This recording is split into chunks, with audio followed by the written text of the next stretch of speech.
네, 오늘은 이제 욥기를 본격적으로 시작하겠습니다. 지난주에는 시가서를 좀 봤죠, 전체적으로. 오늘은 이제 욥기를 좀 볼 텐데, 먼저 우리가 욥기에 대한 전반적인 큰 그림을 보고 그 1번 욥기 개론이고요. 그게 된 다음에 시간이 좀 남으면 욥기 1장부터 3장, 욥기를 전체적으로 다 이해하는 데 있어서 굉장히 중요한 역할을 하고 있기 때문에 우리가 욥기 1장부터 3장을 좀 심도 있게 살펴보도록 하겠습니다. 이제 욥기에 대해서 우리가 좀 읽기 전에 지난주에 우리 최민호 목사님께서 또 강조하셨지만 이 욥기가 어느 배경을 삼고 있고 또 어떤 인물들이 어디서 나오는지 이런 것들을 좀 알 필요가 있거든요. 그래서 이제 배경은 우리가 좀 욥기에 대해서 정확한 그런 시간이 나오지는 않아요. 예를 들어 우리가 2주 전까지는 역대상, 역대하, 열왕기상, 열왕기하를 봤는데 거기는 이제 정확한 시간과 장소가 나오잖아요. 거고 뭐 어떤 왕이 여기서부터 여기까지 다스렸다 이런 내용들이 나오는데 욥기는 그렇게 시작하지는 않아요. 이게 문학적 글이라 그렇게 시작하지는 않지만 이 사람들의 그 살아왔던 삶의 패턴들, 욥의 가족이 이제 살아가고 있는 그런 모습들을 봤을 때 이거는 족장 시대를 배경으로 하고 있는 이야기다라고 우리가 볼 수가 있습니다. 족장 시대라고 하면 이제 아브라함, 이삭, 야곱 이때 시대를 얘기하는 거겠죠. 이제 그 시절 중에 많은 학자들이 이거는 에돔이라는 땅 주변에서 일어났을 것이다라고 추측을 합니다. 어디서 이게 일어났는지는 얘기는 안 하지만 그 에돔이라고 추측하는 이유는 이 동방 쪽에 현자들이 흔히 왔다고 이스라엘이 그거 그 Ancient Near East라는 그 텍스트들이 있는데 거기서 흔히 말할 때 이제 지혜로운 사람들이 동방에서 왔다. 그래서 우리가 왜 그 신약에 가서도 동방 박사라는 그런 개념이 있잖아요. 그래서 이 동방 쪽, 이스라엘 동방 쪽이면 에돔이죠. 그래서 에돔 쪽에서 일어나지 않았을까라고 많이 추측을 합니다. 그리고 이제 여기 나오는 인물들이 좀 많이 있는데 그 중에 핵심 인물들이 몇 명 있습니다. 그래서 배경을 두 개로 나누면 돼요. 욥기는 어떤 배경이 두 가지 나오냐면 이 땅에 있는 욥의 그 놓여진 환경에 있는 배경이 첫 번째 배경이고요. 그 두 번째 배경은 저 하늘에 있는 영적인 세상을 배경으로 삼고 있습니다. 그 두 가지 배경이 오고 가고 하면서 이렇게 이야기를 진행시키는데 그게 특히 1장과 2장 그리고 거의 끝에 가서 이게 합쳐지면서 그런 식으로 이제 배경이 사용이 됩니다. 그래서 이제 영적인 세상, 하늘의 그런 배경에서는 가장 중요한 인물이 하나님과 하사탄이라는 단어로 사용되는데요. 히브리어로 사단이라는 그 인물이 나옵니다. 그래서 하나님과 사단이 그 영적인 세상에서는 중요한 인물이고요. 그리고 욥이 살고 있는 이 땅의 그 배경에서 이제 핵심 인물들은 일단 욥이 있고요. 욥이 주인공이죠. 그리고 욥에게 가족이 있는데 가족은 짧게 나오고 퇴장을 합니다. 그 외에는 이제 욥의 세 친구 엘리바스와 빌닷과 소발이 나오죠. 그리고 그 후에는 엘리후라는 젊은 청년도 나옵니다. 그래서 이렇게 해서 그 욥기의 핵심 인물들을 우리가 좀 정리를 할 수가 있습니다. 그래서 이 욥기의 주제를 우리가 좀 몇 가지 살펴볼 수 있는데요. 욥기가 다루고 있는 굉장히 미스터리한 그 삶의 현실에 그 반영하고 있는 것들이 있습니다. 그게 뭐냐면 이 전능하신 하나님과 의로운 욥과 정의 또는 고난 이 세 가지의 그 삼각관계가 도대체 어떻게 되는가 그것을 깊이 좀 살펴보고 있어요. 그래서 이거를 우리가 좀 프로페셔널하게 바꿔서 신정론이라는 단어로 우리가 요약을 하거든요. 그러니까 신정론이 뭐냐면 영어로 하면 그 problem of evil이라는 그거를 다루는 그 이론인데 problem of evil이 뭐냐? 악의 문제가 뭐냐면 어떻게 하나님께서 선하시고 전능하신데 악이 있을 수 있는가? 악이 있으려면 하나님이 선하시지 않거나 만약에 하나님이 선하시고 악이 있다면 하나님이 무능하구나. 근데 하나님이 능력이 있고 선하신데 그런데 어떻게 도대체 악이 있는가? 이게 이제 problem of evil이고 교회사에 보면 계속해서 이 많은 그리스도인들을 고민하게 했던 그런 문제입니다. 그래서 이 문제에 대해서 욥기는 성경적으로 답변을 주는데 그거는 이제 우리가 욥기를 배우면서 쭉 읽어가면서 조금씩 살펴보도록 하겠습니다. 그리고 이제 이건 저희 개인적인 그냥 그 욥기를 읽으면서 많이 은혜 받은 부분인데요. 욥기에는 그리스도의 주제가 나옵니다. 그리스도의 고난이 특히 나오고 고난과 의와 그리스도 이 의와 고난의 그 문제점이 도대체 어떻게 왜 연결되는가 그런 부분들을 다루면서 이게 연결이 되기 때문에 그런 것들을 좀 예의주시하면서 욥기를 읽으시면 더욱더 이해하는 게 좀 더 편할 수가 있습니다. 그래서 이제 욥기 구조를 좀 살펴볼게요. 욥기가 어떻게 이루어져 있냐면 일단 서론이 1장부터 2장입니다. 그래서 여기서 제가 말씀드린 그 하늘의 배경과 땅의 배경이 왔다 갔다 하면서 이제 그 기본적인 모든 그 백그라운드를 셋업하고 여기서 우리가 잘 이해하고 여기서 말하는 것을 잘 우리가 우리 것으로 만들어야 나머지 그 42장까지 나오는 이야기들을 그래도 헷갈리지 않고 좀 이해할 수 있습니다. 그러고 여기서 이제 다음이 3장부터 27장까지를 우리가 볼 수 있는데요. 여기 이제 욥과 세 친구들이 서로 변론하는 거예요. 그 말을 주고받고 하면서 네가 옳니 내가 옳니 너는 이래서 틀렸고 넌 저래서 잘못했고 막 서로 이제 다 똑똑한 사람들이니까 서로 그 토론을 하는 거예요. 욥이 왜 고난을 받았는가 이 주제를 놓고 물론 여기서 답이 나오지는 않습니다. 그리고 그 28장부터 그 37장까지 그 독백들이 많이 나오는데 여기서는 이제 욥의 독백이 나오고 그 다음에 엘리후가 나와서 엘리후는 대화식으로 얘기하지 않아요. 엘리후는 자기 혼자 얘기해요. 이렇게 해서 독백들이 쭉 온 다음에 여기서도 답이 나오지는 않아요. 근데 드디어 38장부터 42장 8절까지 6절까지 여기 이제 하나님께서 등장하십니다. 그래서 하나님께서 나오셔서 여기서 우리가 좀 이 욥이 지금 놓여진 이 상황에 대한 그 문제를 풀 수 있는 실마리를 찾죠. 그리고 이제 42장 7절부터 42장 17절까지는 결론입니다. 그래서 이 모든 일이 일어나고 문제가 풀리고 이제 모든 게 다 끝난 다음에 나중에 이제 어떻게 됐나 이렇게 얘기를 해주는 거죠. 그래서 이 큰 구조로 우리가 나눠서 욥기를 볼 수가 있고요. 여기까지 혹시 질문 있으신가요? 네, 없으시면 욥기를 그러면 일단 본격적으로 좀 들어가 볼게요. 1장과 2장을.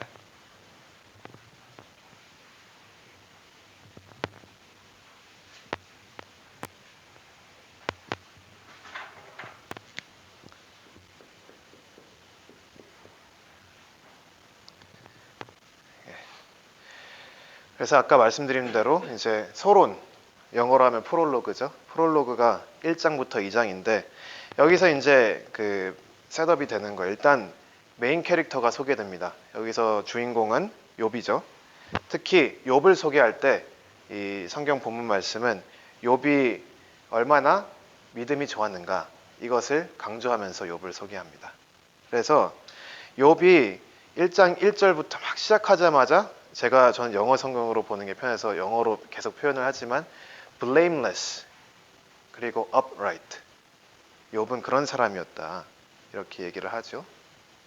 그래서 욥이 그런 사람이었다는 걸 강조를 하면서 이제 욥이 어떤 일을 했냐면 이 제사를 지냈습니다. 욥이 이 제사를 지냈다는 것은 욥의 그 위치도 얘기해 주는데 제사는 그냥 아무나 드리는 게 아니죠. 제사는 구약에서는 특히 프리스트들만이 그러니까 프리스트들만이 이렇게 제사를 드리는데 제사를 드리는 모습을 보면 욥이 하나님과 가까운 관계에 있었고 하나님을 잘 섬기는 그런 위치에 있던 것을 우리가 볼 수 있습니다. 그리고 이제 1장 8절이나 2장 3절 같은 데 보시면 하나님 또한 욥을 굉장히 높게 평가하고 있다는 것을 볼 수가 있어요.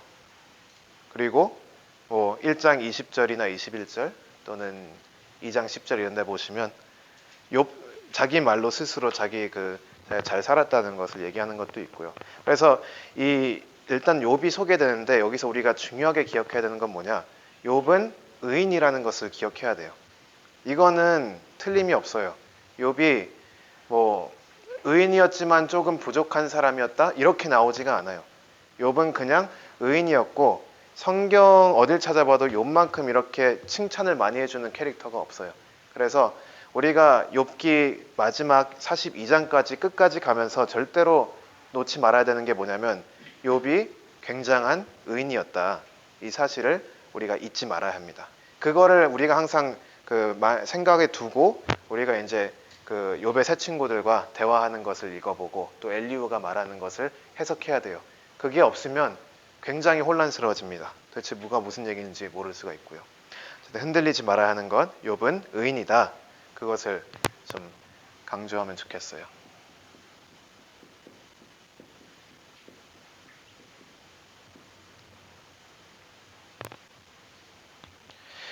자, 이제 욥이 이렇게 나왔는데 근데 욥기가 시작한 지 얼마 안 가죠. 13절부터 1장 13절부터 이제 재앙이 시작됩니다. 재앙이 시작되는데 이게 그냥 조금 우리가 상상할 수 있는 현실적으로 가능한 정도 수준의 재앙이 아니라 정말 어떻게 이렇게까지 재앙이 닥칠 수 있을까 싶을 정도로 모든 것이 다 무너지는데 가장 먼저 재앙이 닥친 건 뭐냐면 재물의 재앙이 닥칩니다. 1장 13절부터 1장 17절까지는 욥이 가지고 있었던 재물, 그러니까 소유하고 있었던 동물들과 그의 종들이 죽는 것을 우리가 볼 수가 있습니다. 첫 번째 재앙이 닥쳤을 때 욥이 가지고 있었던 모든 재물과 재산이 사라집니다.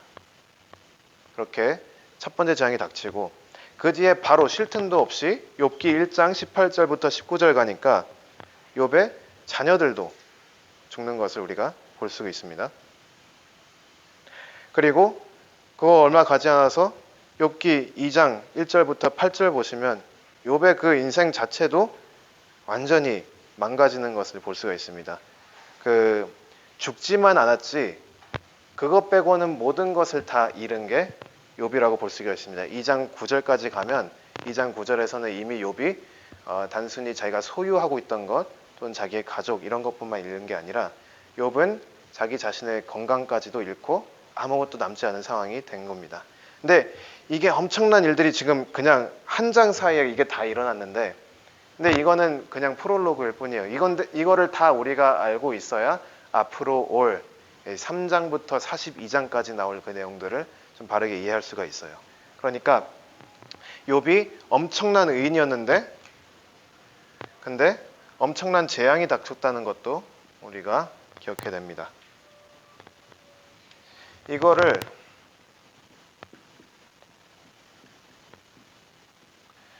의와 고난의 현실에 대해서 이제 얘기를 하고 있는 거예요. 의가 있는 자리에 고난이 있는 것을 우리가 욥기 1장에서 본 거예요. 그러면 이제 어떻게 해야 되는가? 이거 도대체 왜 이렇게 됐는가? 우리가 이것을 어떻게 이해할 수 있는가? 왜 선한 사람이 이렇게 고통을 받을까? 이게 굉장히 현실적인 질문 아니에요? 우리가 늘 믿는 게 하나님 잘 믿고 잘 따르고 우리가 순종하면 하나님께서 복 주신다. 그게 시편 내용이고 그게 잠언 내용이고 예수님께서 복 주신다 그렇게 했는데 근데 실제는 뭐냐면 의인들도 고난을 받는 게 현실이에요. 그러면 이 현실이 닥쳐왔을 때 이것을 우리가 어떻게 수용을 해야 되는가 그런 이제 질문들을 물어보는 거죠. 그래서 의와 고난이 한 곳에 공존할 때 이 문제를 우리가 성경적으로 하나님이 원하시는 게 뭔지를 알아가는 게 욥기입니다. 그래서 욥기를 읽을 때 이런 것을 우리가 생각해 두고 전제로 하고 읽어야 욥기의 하나님께서 욥기를 통해 우리에게 말씀하시고자 하는 그 바를 바르게 이해할 수가 있어요. 그래서 프롤로그를 우리가 깊이 본 겁니다. 그리고 이 모든 것이 다 닥쳤는데 욥이 이 의인이 굉장히 보통 의인이 아닌 게 2장 9절부터 10절 가면 어찌되었건 끝까지 욥은 하나님을 저주하지를 않습니다. 그러니까 이게 지금 땅에서 일어난 일이에요. 근데 이 땅에서 일어난 일과 동시에 영적인 세상 이야기도 동시에 나오고 있어요. 욥기 1장과 2장에. 영적인 세상에선 무슨 이야기가 나타나고 있냐? 하나님께서는 욥을 너무 좋아하세요. 그리고 욥이 의롭다는 거에 대해서 너무 기뻐하세요. 그리고 여기서 우리가 알 수 있는 게 뭐냐면 하나님이 욥의 영적인 상태에 굉장한 관심을 가지고 있구나. 이것을 우리가 볼 수 있죠. 욥이 뭐 의롭든 안 하든 뭐 하나님은 따로 그냥 하고 싶은 거 하시면서 살 수도 있지만 욥이 의롭게 사는 거 그것에 굉장히 큰 관심을 가지고 그거를 살펴보세요. 그러니까 하나님이 이 욥을 그냥 훑어 넘기셔서 보는 게 아니라 심도 있게 집중해서 관찰하시고 보시는 거죠. 그러다가 이제 하사탄이라는 그 인물이 나오는데 이게 히브리어로 하사탄이라고 써 있는데 그게 정말로 우리가 한국말로 하는 그 사탄인지 그건지는 그거는 좀 알아봐야 하지만 어쨌든 악한 영 내지는 사탄이라고 이해하면 되는데 그 악한 영이 와가지고 하사탄이 나와서 하나님께 보고를 하죠. 이게 또 재밌는 게 여기서 알 수 있는 게 뭐냐면 이 핫사탄이라 불리는 약한 영도 어쨌든 하나님한테 덤빌 수가 없다. 하나님한테 보고를 해야 되고 하나님이 질문을 물어보면 대답을 할 수밖에 없는 위치다. 그런 것도 우리가 좀 볼 수가 있죠. 근데 어쨌든 이런 상황 가운데서 일어나는 일이 뭐냐면 너가 내 종 욥을 보았느냐. 그래서 하나님이 굉장히 칭찬을 해요. 사단에게. 칭찬을 해서 욥이 얼마나 좋은 사람인지 막 얘기를 하는데 그 악한 마음을 품은 그 사탄은 뭐라고 하냐면 그건 하나님이 욥에게 많은 걸 줬으니까 하나님이 그런 걸 줬으니까 욥이 하나님에게 그렇게 하는 거다 이렇게 얘기를 하죠. 그래서 하나님이 그러면 좋다. 욥의 모든 것을 가져가고 해봐라. 그래도 욥은 나를 버리지 않을 것이다. 이렇게 사단과 내기를 해요. 그러고 그게 이제 첫 번째 1장에 나온 재앙들이죠. 그래서 지금 아까는 우리가 처음에는 이제 땅의 그 상황을 살펴봤고 지금은 영적인 상황을 살펴보는 거예요. 그래서 첫 번째 재앙들 다 닥쳐왔고 그래도 안 하니까 나중에 또 사탄이 하나님 앞에 나와서 이렇게 얘기하다가 네가 또 내 종 욥을 보았느냐 이렇게 얘기하면서 사단이 이번엔 또 뭐라고 하냐면 뭐 재물이 아니라 정말 중요한 거는 그 사람 그거 건강까지 다 뺏어가야 된다 이렇게 얘기해서 그러면 하나님이 목숨을 건드리지 말고 나머지는 다 네 마음대로 해라. 그래서 목숨 빼고 나머지는 다 망가뜨려 놨어요. 욥의 그 사람 자체를. 그런데도 어쨌든 이게 같이 오는 게 뭐냐면 2장 9절부터 10절에 보시면 욥이 끝까지 하나님을 저주하지를 않았어요. 여기서 사단은 이미 내기에 진 거예요. 그리고 이 3장부터 이야기는 그 다음에 오는 이야기죠. 그래서 이제 그 3장으로 넘어가기 전에 우리가 좀 그 2장 11절부터 13절 보면 이제 이 욥기의 거의 대부분을 이제 차지할 그 세 명의 캐릭터가 나오죠. 욥의 세 친구 엘리바스와 빌닷과 소발이 나옵니다. 그래서 이 세 친구가 나오는데 세 친구가 처음에 욥을 보고 기겁을 했어요. 그래서 그 일주일 동안 아무 말도 못하고 울었습니다. 욥이랑 같이 앉아서. 그 정도로 욥의 상태가 안 좋았던 거예요. 그러니까 도대체 목숨만 빼고 모든 게 다 망가진다는 게 얼마나 심각한 정도인지 모르는데 아마 제가 저는 이런 상상을 해요. 욥이 얼마나 아팠을까 생각해 보면 이게 하나님이 목숨을 건드리지 말라고 해서 살아있는 거지 안 그랬으면 이미 죽지 않았을까. 그러니까 굉장히 심각한 상태에 있는 욥을 보고 이 세 친구들이 와서 같이 웁니다. 아무 말도 못하고. 그렇게 2장이 끝납니다. 그게 이제 이 엄청나게 많은 일들이 있었는데 이게 다 그냥 서론일 뿐이에요. 1장과 2장. 이 상황이 왔어요. 그러면 이제 이 상황에서 우리가 그리스도인이라면 어떻게 지금 나아가야 할까? 그 질문이 생기잖아요. 그래서 그거를 이제 고민해요. 한참 동안. 근데 이제 3장 넘어가기 전에 조금 얘기해야 되는 게 1장, 2장에 나오는 이야기들을 좀 주제별로 좀 나눠서 좀 살펴볼 필요가 있어요. 첫 번째 우리가 기억해야 되는 게 뭐냐면 하나님이 우리의 영적 상태에 지대한 관심을 가지고 계신다는 거죠.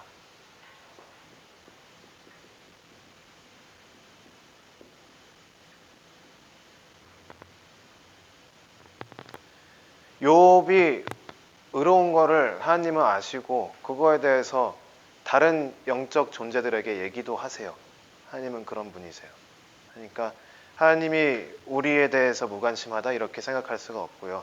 하나님은 우리가 의로운 거 다 아시고 의롭지 못하면 그것도 다 아시고 관심을 굉장히 많이 가지고 계세요. 그러니까 그거를 우리가 좀 기억하고 나가야 되고요.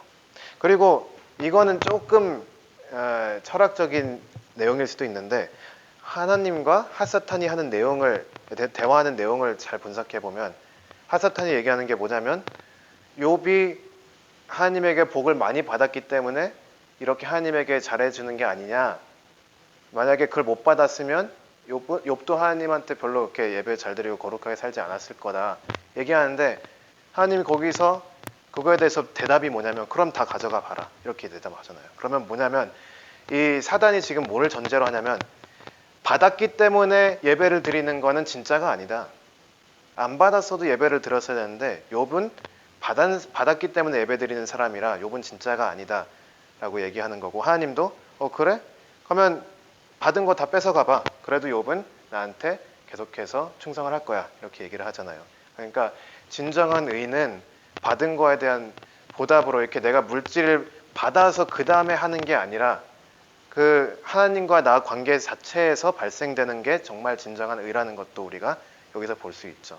그러니까 우리가 막 이것만 더 주세요. 이것만 내가 되면 하나님을 열심히 섬기겠습니다. 아니면 내가 이번 로또만 당첨되면 11조를 무조건 하겠습니다. 이렇게 전제 조건이 붙고 내가 받은 게 먼저 온 다음에 나가는 의와 나가는 섬김은 그거는 사단도 진짜가 아니라는 것을 알고 있다는 거죠. 그래서 그런 것도 우리가 좀 볼 수가 있고요. 그리고 이게 세 번째 제가 왜 말했죠? 하나님의 관심과 이번에 진정한 의는 뭘 받고 그 조건으로 섬기는 게 아니라 진짜로 나 관계 속에서 하나님과 나 관계 속에서 하나님을 섬기고 사랑하는 것을 진정한 의라고 볼 수 있고요. 세 번째 이게 제일 중요한 건데 개개인이 받는 고난이 그 사람이 악하다는 증거가 아니라 그 사람이 선하다는 증거일 수도 있다는 거예요.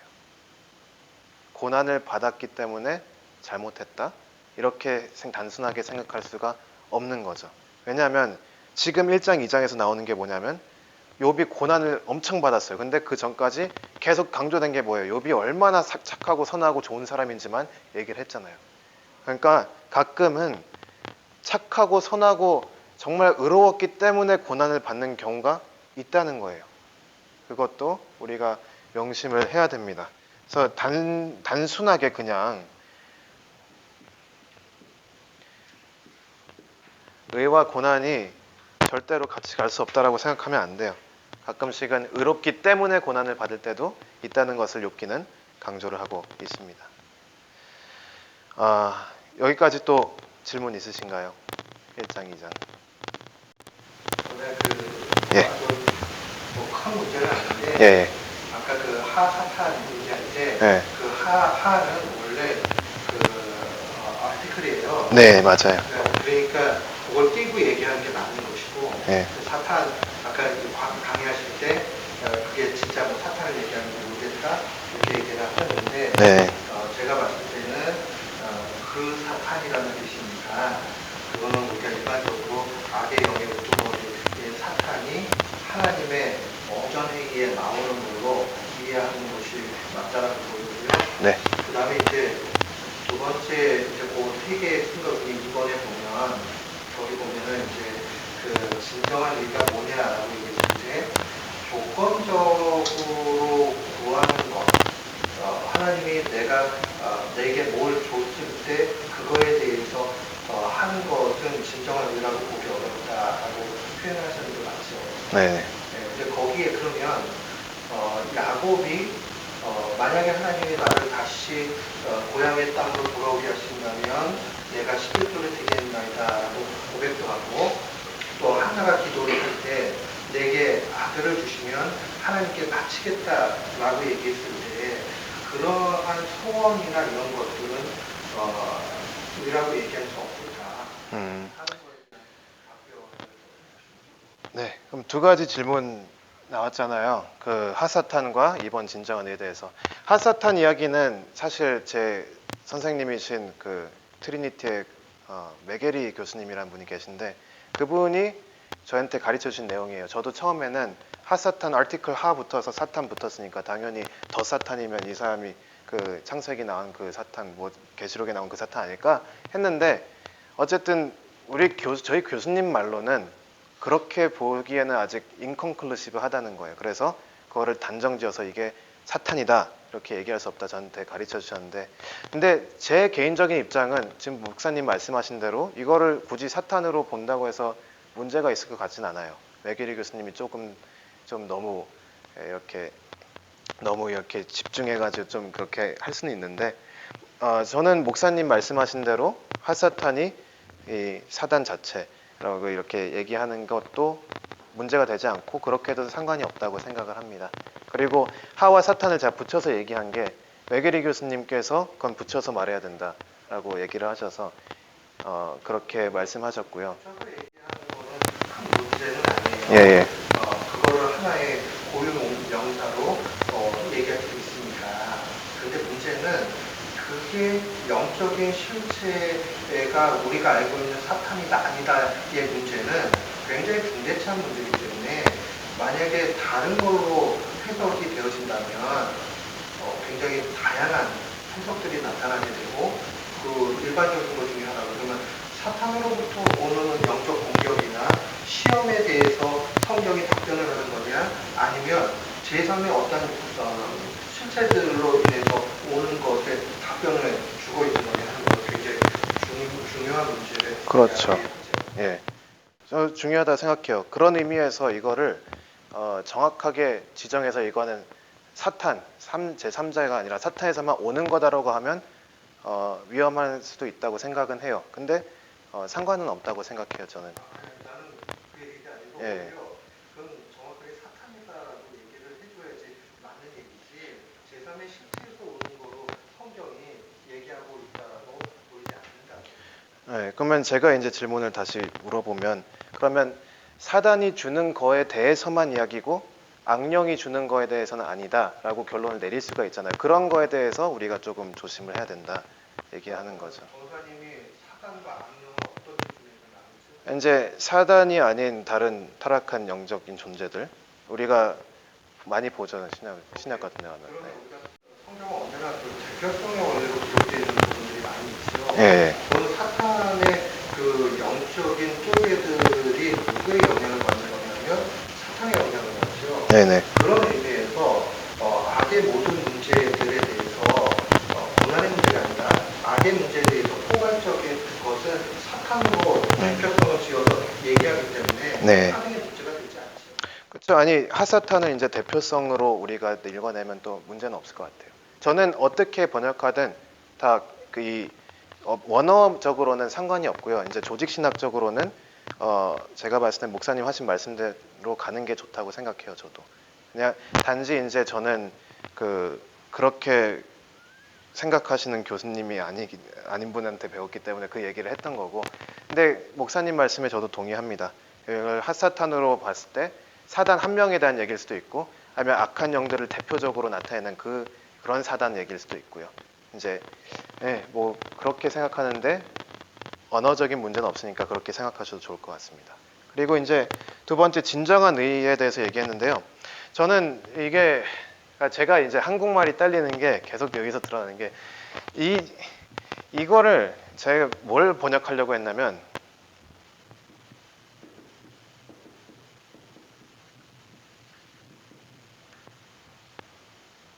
근데 이거를 무심하는 이로 번역하기도 뭐하고 그러니까 제가 뭘 말하자고 했던 거냐면 물론 이제 오는 게 있어서 가는 의도 있는데 근데 그렇기 때문에 하나님을 섬기는 거다라고 사단이 얘기했을 때 그것보다 더 높은 차원의 의가 있기 때문에 그게 문제가 될 수가 있었던 거라고 생각을 하거든요.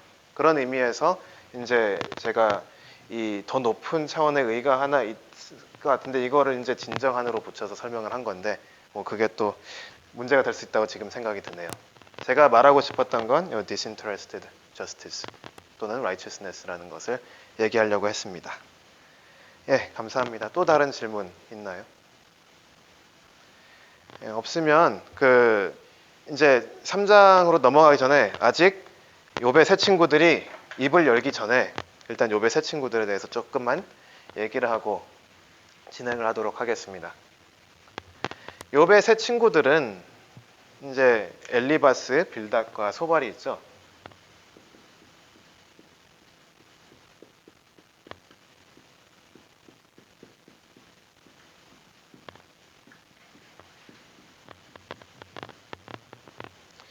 이 새 친구들은 나중에 이제 30장 정도 가면 이제 그 말하는 내용들이 비슷비슷해져요. 싸우다 보면 서로 막 헷갈리고. 그런데 처음 시작할 때는 이 각자 입장이 조금씩 다릅니다. 그래서 이게 어떤 입장에서 온지 우리가 조금 분석을 할 수가 있어요. 그래서 엘리바스가 이제 입을 열어서 욥을 위로한다고 일단 위로를 해요. 엘리바스가 유일하게 욥을 좀 위로하는 사람입니다. 그나마. 욥이 거기서 화를 냈고 그걸 본 소발과 빌닷이 그걸 더 서로 화나가지고 싸우기 시작하는 거죠. 근데 처음에 일단 엘리바스가 시작할 때 엘리바스가 이 욥의 문제, 이 악의 문제를 접근하는 관점은 그거예요. 의인은 절대로 끊기지 않는다. 하나님으로부터. 그러니까 의인은 절대로 하나님으로부터 끊기지 않는다. 그거를 전제로 이제 욥을 접근을 해요. 그래서 이제 조금 위로를 해주려고 하는데, 근데 빌닷은 입장이 뭐냐면 고난은 벌이다. 이거를 전제로 하고 욥에게 접근을 해요. 그런데 소발이 이제 제일 나가죠. 그래서 소발은 뭐라고 하면 고난은 목사님 이거를 좀 번역을 해주시죠. deserved.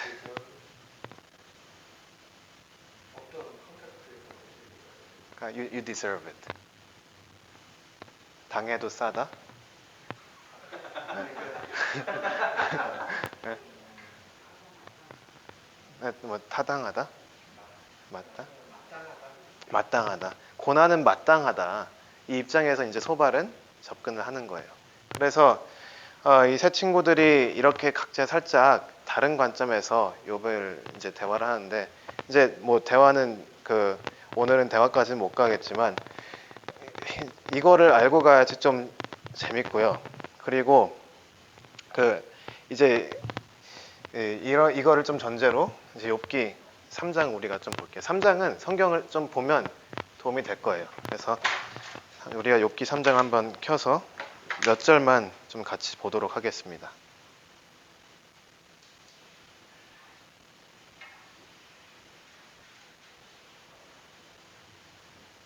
3장 1절에 보니까 욥이 이렇게 써 있어요. 그 후에 욥이 입을 열어 자기의 생일을 저주하니라. 그러니까 여기서 일단 우리가 알 수 있는 거는 어쨌든 하나님은 저주 안 해요. 아직도. 근데 저주는 해야겠어요. 너무 고통스러우니까. 뭘 저주하냐면 자기 생일. 내가 안 태어났더라면, 애초에 내가 태어나지 않았다면 이러지 않아도 될 텐데. 그러니까 자기 생일이 너무 저주스러운 날인 거예요. 근데 이것을 우리가 조금만 더 제3자 관점에서 바라보면 이 욥이 굉장히 혼란스러워하는 것을 볼 수 있어요. 왜냐하면 욥이 이렇게 저주를 막 하면서 이 3장 내내 저주만 하거든요. 근데 이 3장 내내 저주하면서 욥이 고난 가운데 있으니까 혼란을 얼마나 심하게 겪고 있는가를 볼 수가 있어요. 왜냐하면 욥은 지금까지 정말 잘 살았어요. 정말 누릴 것 다 누리면서 가족도 있고 풍요롭게 하나님과 또 좋은 관계 속에서 잘 살았는데 고난이 닥치니까 그게 보이지가 않는 거예요. 그러니까 안 태어났으면 하는 거죠. 그게 욥 같은 그렇게 훌륭한 의인도 고난이 닥쳐오면 흐트러질 수 있다. 이것을 우리가 3장에서 볼 수가 있습니다.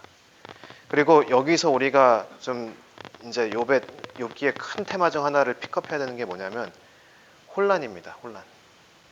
욥기 4장부터 하나님 나올 때까지 뭔가 말은 엄청 많은데 굉장히 혼란스럽습니다. 서로 얘기를 하는데 서로 막 이해를 못한다. 서로 막 네가 틀렸다, 내가 맞았다 이런 식으로 계속 얘기를 하는데 아무도 답이 없고 욥도 그 혼란 가운데 막 하나님은 저주하는 것처럼 얘기하기도 하고 그래요. 그러니까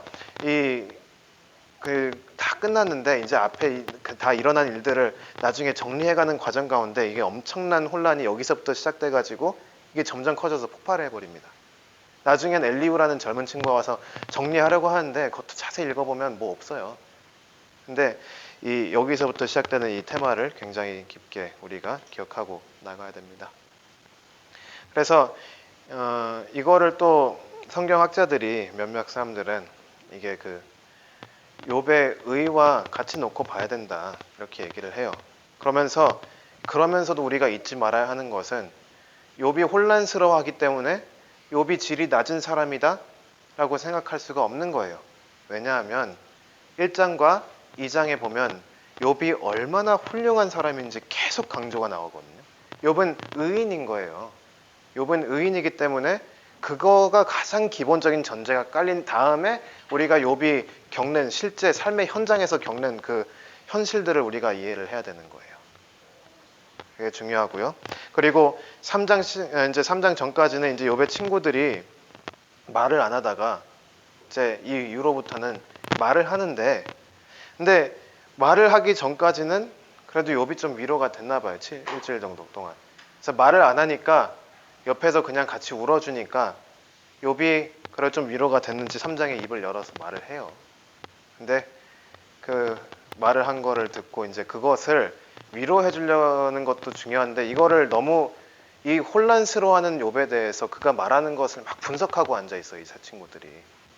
네가 이렇게 말했는데 그거는 조직신학적으로 잘못된 거고 하나님은 정말 의로운 사람이면 당연히 벌을 안 주고 복을 주지 너가 잘못된 거 아니냐. 굉장히 이 아픈 사람을 지금 앞에 두고 이상한 행동을 합니다. 이 세 친구들이. 근데 그게 우리의 모습일 수도 있다는 것도 우리가 기억해야 됩니다. 이게 단순히 그냥 우리가 읽다 보면 욥이 지금 얼마나 지금 크게 닫혀 있는지 깜빡하게 되는데 아까 말씀드렸죠. 2장에 보면 욥이 생명만 붙어 있을 뿐 나머지는 다 망가졌다는 거예요. 몸이. 그러니까 피부도 다 망가졌죠. 뭐 시력도 괜찮겠어요? 다 망가졌겠지. 온 관절도 다 나가고 그게 거의 뭐 살아 숨쉬기만 하고 있지 아무것도 할 수가 없는 상황에 말만 겨우 할 수 있는 욥을 앞에 두고 이렇게 새 친구들이 이렇게까지 차갑게 될 수가 있구나. 이게 그런 것도 또 중요한 테마 중 하나입니다. 이게 계속해서 나올 테지만 테마가 우리가 기억해야 되는 게 뭐냐면 우리가 신학이라는 것을 우상으로 삼으면 안 된다라는 거예요. 하나님의 말씀은 진리지만 하나님의 말씀으로 우리가 유출해내는 신학은 하나님의 말씀이랑 동일하지는 않지요. 그래서 아무리 훌륭한 조직 신학자라도 틀릴 수 있고요. 오직 하나님의 말씀만이 무오하고 오직 하나님의 말씀만이 진짜 능력이 있고 오직 하나님의 말씀만이 진리라는 걸 기억해야 돼요. 근데 이 욥의 세 친구들이 크게 저지르는 실수가 뭐냐면 자기들이 아는 하나님, 자기들이 그냥 생각하고 고민하고 경험했던 하나님 그걸 가지고 남들한테 막 입히는 거, 덧입히는 거. 그래서 내가 경험했을 때 하나님은 의로운 사람은 안 친다. 너는 지금 고통받고 있으니까 너는 죄를 지은 거 아니냐. 욥을 앞에 두고도 그렇게 얘기를 해요. 근데 그것보다 하나님 말씀이 더 위에 있죠. 하나님 말씀 욥기 1장에 뭐라고 써 있어요? 욥은 의로운 사람이라고 얘기하잖아요. 그러니까 하나님은 인간이 만드는 조직적인 틀에 갇히지 않는다는 것도 우리가 기억을 해야 됩니다. 하나님은 오직 말씀에 하나님의 그 진리고 하나님은 그 외에 사람들이 그거를 막 가져와 가지고 막 시스템을 만들어 놓고 막 뭐 신학 체계를 만들어 놓고 막 저기 뭐 신학 파드를 막 만들어 놓고 그렇게 그 안에 갇히는 하나님은 아니라는 것을 기억해야 돼요. 동시에 그렇다고 해서 우리가 역사를 무시하자, 우리가 받은 그 유산들을 다 집어치우고 성경만 보자, 그렇게 할 수도 없는 게, 우리가 2000년간의 교회 역사 가운데 성령님이 이 교회를 이끌어 주셨기 때문에 성령님께서 교회를 이 가운데 계속 바른 길로 인도해 주신 거 우리가 정말로 믿는다면, 우리가 물려받은 신앙의 유산들이 웬만하면 다 옳다라는 건 우리가 알 수는 있죠. 그런데 그게 우상이 되는 순간, 그게 말씀보다 올라가는 순간 그게 문제라는 거지, 그렇다고 해서 그걸 다 버리라는 얘기는 아니고요. 어쨌든 이제 그러한 테마들이 있는데, 그거를 가지고 우리가 앞으로 또 욥기를 보면 좋겠습니다. 예, 여기까지 또 질문이 있으신가요?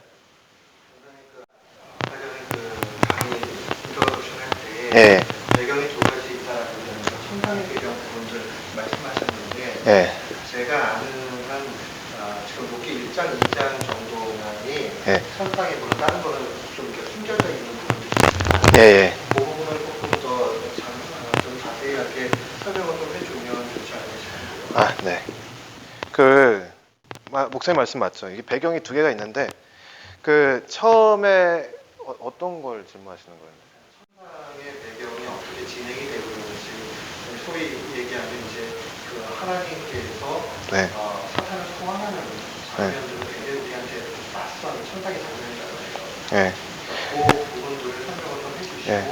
그 다음에 이것이 어떻게 그 전체적으로 영의 세계를 바라볼 때 우리하고 연결해서 해석할 수 있겠는가. 아, 네, 알겠습니다. 그럼 우리가 그걸 하면서 마치죠. 그러면 예를 들어서 우리가 본문 말씀 한번 볼게요. 욥기 1장에 6절부터 한번 보겠습니다. 제가 읽으면서 또 설명을 해드릴게요. 욥기 1장 6절은 이렇게 시작합니다. 하루는 하나님의 아들들이 와서 여호와 앞에 섰고 사단도 그들 가운데 왔는지라. 여호와께서 사단에게 이르시되 네가 어디서 왔느냐. 사단이 여호와께 대답하여 가로되 땅에 두루 돌아 여기저기 다녀왔나이다.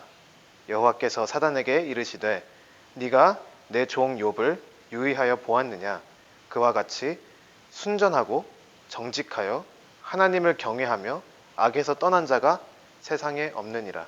여기 잠깐 멈출게요. 8절 보시면 순전하고 정직하여 하나님을 경외하며 악에서 떠난 자, 네 가지 수식어가 붙거든요. 욥에. 누군가를 네 가지 수식어를 붙여서 이렇게 하나님께서 칭찬하시는 경우는 없어요. 욥이 유일해요. 그러니까 욥이 얼마나 훌륭한 사람인가를 강조하는 게 또 나오는 거죠. 8절에. 9절 보니까 이렇게 써 있습니다.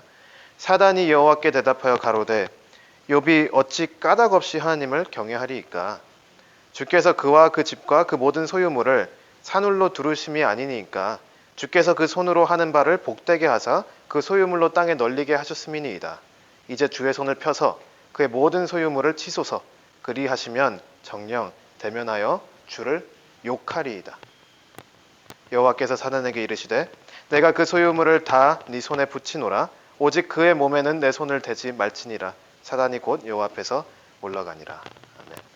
이 비슷한 형태가 이제 2장에서 나오는데, 요거를 보면 이제 우리 삶을 연결해서 좀 볼 수 있는 게 뭐냐면, 사단이 하나님에게로부터 자유롭지가 않다는 거예요.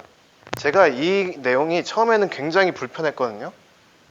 근데 칼빈의 인스티튜트를 읽으면서, 딱히 그걸 읽다가 그런 거 아닌데 읽으면서 기도하다가 이게 얼마나 복된 내용인가, 사단이 하나님한테 묶여 있다는 게 얼마나 복된 내용인가를 깨닫게 되었습니다. 이게 사단이 아무리 우리를 고난을 줘도 하나님을 넘어설 수가 없다는 거예요. 이게 안 된다는 거예요. 그게 무슨 얘기냐? 우리가 어떤 고난을 받든지 하나님은 여전히 통치하고 계시다라는 뜻이거든요. 그러면 하나님은 누구세요? 우리를 사랑하시는 하나님이잖아요. 우리를 사랑하시는 하나님이 어떤 상황 가운데서도 통치하고 있다는 것을 이 욥기에서 보여주고 있는 거예요. 사단도 자유롭지 못하고 하나님이 사단한테 힘을 준 만큼만 사단이 공격을 할 수 있기 때문에 우리가 고난이 왔을 때 하나님께서 우리를 죽이시겠다라고 말하지 않은 이상 그건 안 죽고요. 하나님께서 말씀 가운데 이미 우리를 승리로 이끌겠다라고 약속하신 이상 사단이 아무리 난리를 쳐도 하나님의 말씀을 넘어설 수가 없기 때문에 우리는 살 수밖에 없어요. 하나님이 우리를 살리시기로 작정했기 때문에 말씀 가운데 우리가 그걸 믿음으로 받았다면, 그래서 우리가 하나님을 믿고 따르는 진정한 그리스도인이라면 사단이 두려울 이유가 없어지는 거예요. 그게 이 욥기에, 제가 생각했을 때 욥기의 이 천상의 부분 있잖아요. 거기서 우리 삶에 적용할 수 있는 가장 큰 메시지라고 생각합니다. 목사님 또 여기 혹시 더 예. 특별히 지금 얘기하는 뭐 강조 정책을 생각을 하고, 그 아까 전에 전화의 강의가 틀린 건 아니고, 네. 그 일반적인 그 성도들이 듣기에는 이게 이제 그 새 친구들은 지혜자, 현자란 말이에요. 네. 지혜자인데 이 사람들은 그냥 세상적인 지혜의 아주 대표적인 사람들이에요. 네. 그러면 이거를 신학의 문제로 접근하기보다 세상적인 지혜와 하나님의 지혜가 어떻게 다른가 하는 부분들, 그 다음에 세상적인 지혜는 항상 이런 거죠. 권선징악, 그리고 그렇게 얘기하잖아요. 그래서 선한 사람 잘 되고 악한 사람 나쁘게 되는 것이고, 그 다음에 또 하나가 항상 의인은 고난을 안 받아야 될 뿐만 아니라 원인 없이 고난을 당하는 경우가 없다라는 게 세상적인 지혜의 물음이에요. 네가 그렇게 고난당할 때는 이유가 있지 라고 얘기하지만, 실상은 의인이 고난당할 때에 이유 없이 당할 수 있다라는 거예요. 이유 없이. 그거를 계속적으로 욥이 판결하는데 욥은 답답해 죽으려고 그러죠. 새 친구들은 저한테 듣지 않으니까 아까 전사님 얘기한 대로 분석해가지고 얘기하니까. 네. 네. 시작 시기가 어떻게 돼요? 그 인물들 보면 어렸을 적이라든가 네. 시장에서 어떤 하나님 만나는 그 시기를 얘기해 주는데 이 시기가 욥의 개인적인 나이를 물어보시는 거예요, 아니면? 하나님 만나서 의인이 되기가 하지. 예. 그 이 백그라운드 스토리는 나오지가 않아요. 근데 이미 욥은 하나님과 굉장히 좋은 관계에 있었다부터 시작이 돼서 아마 성경은 거기서부터 시작하기 때문에 우리가 더 알 수는 없어요. 욥이 어떻게 그렇게 됐는지는. 예. 예. 나와서부터 이거 의인이 된 거지. 아. 그걸 한번 읽고 성경이 개인적인 사람의 위대함을 드러내기보다는 하나님께서 의인을 어떻게 다루시느냐는 데에 관점이 있다 보니까 그 부분은 따로 기록이 없는 상황이 예. 감사합니다. 그 한 5분 더 남았는데 또 질문 있으세요? 아니면 커멘트?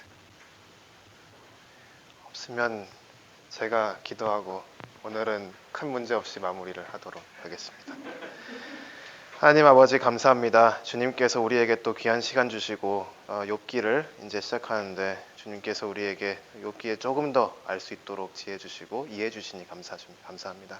아버지, 우리가 여기서 배우는 것들이 단순히 머리로만 남는 게 아니라 우리 삶 가운데 우리가 정말로 더 의인으로 살아가는데 도움이 되게 하여 주옵시고 더 하나님을 닮은 지혜로운 자로 살아갈 수 있게 하여 주시옵소서. 감사드리며 예수님 이름으로 기도합니다. 아멘. 수고하셨습니다.